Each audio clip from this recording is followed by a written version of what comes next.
Welcome. I'm Bruce Munro. With me is International Relations Specialist Professor Robert Patman, and this is Global Insight. Since 2008, New Zealand and China have enjoyed a flourishing trade and cultural relationship. Now, the honeymoon is over. Welcome, Robert. Thanks, Bruce. There's a real sense of tension now between New Zealand and China.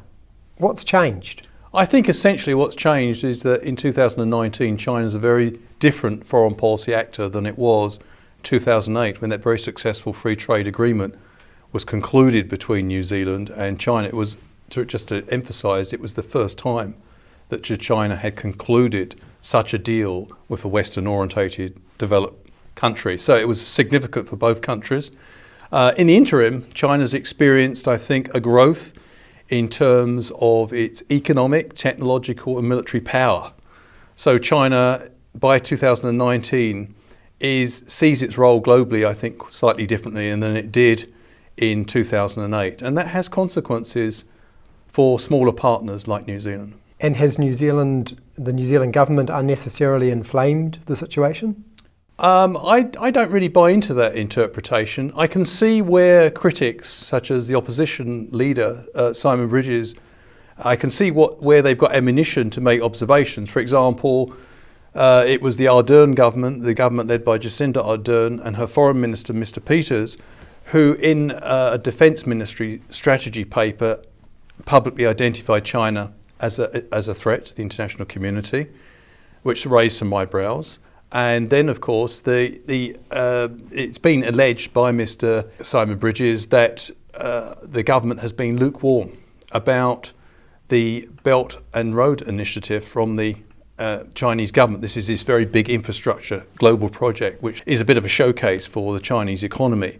And there has been background criticism that the government has been less than effusive about it. Against that, there were signs even before the Jacinda Ardern government came into power that China was beginning to do things which were complicating relations with New Zealand. Let me give you two examples. The building of artificial islands in South China Seas. When John Key raised this with the Chinese government in Beijing, he was told to mind his own business. And then, of course, there was growing involvement of China in an area which we consider to be our backyard, which is the Pacific Islands. And that began before the present government's in power. There have been complications since, not least the Huawei episode recently. But I think we have to look across the full range of the relationship. And I think if you do, then you realise that there were complications developing in the bilateral relationship long before this government came in. Who is Xi Jinping? What's his vision for China and the world? Should we be worried? Xi Jinping, I think, does represent something of a break with the Chinese past. Under his leadership, he came to power as the paramount leader in China in 2012. He has changed the constitutional arrangements in China so that he can stay in power longer than the 10 years previously allocated, which raised some eyebrows. He clearly has long-term ambitions. In domestic political terms, China's become more authoritarian under his leadership.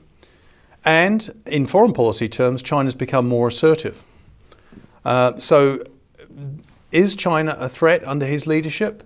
I don't think necessarily, but it's important. I think it's very important that other players in the international system remind China, and remember there'll be members of the Chinese leadership who agree with this, that China has a big stake in the efficient running of the global economy, and it shouldn't take steps which might impede that process.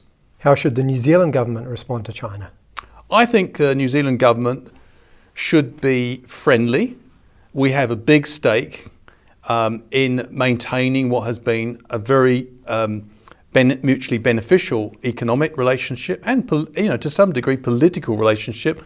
One of the reasons that China signed the free trade agreement with New Zealand, because it recognised that New Zealand was prepared to take an independent foreign policy. The Chinese leadership have always seen New Zealand as being a different player than Australia, which is seen as too close to the United States.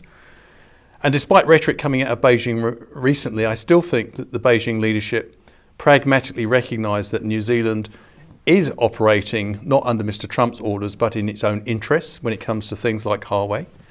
So I think that New Zealand must maintain a balance. On the one hand, it must be friendly towards China and try to be constructive and look and try to accentuate the positive in the relationship, look to where interests converge and deepen them.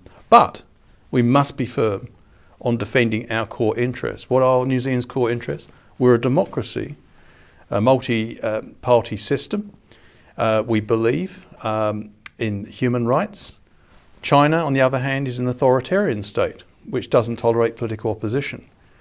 And so I think it's very important that New Zealand sends the message that it does want a mutually profitable economic relationship with China, but not at any price. Not at the price of appeasing China or compromising under Chinese pressure in the area of democracy and human rights.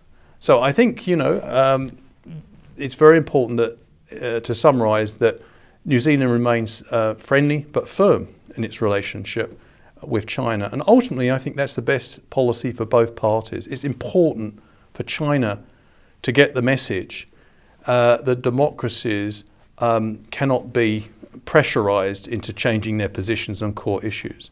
We are a multilateral player, and we have a big stake in a rules-based international order, and it's important that we keep reinforcing that message, whether we're dealing with the United States or China. Thank you, Robert. Thank you. And thank you for watching. Catch us next time on Global Insight. Sai Jian.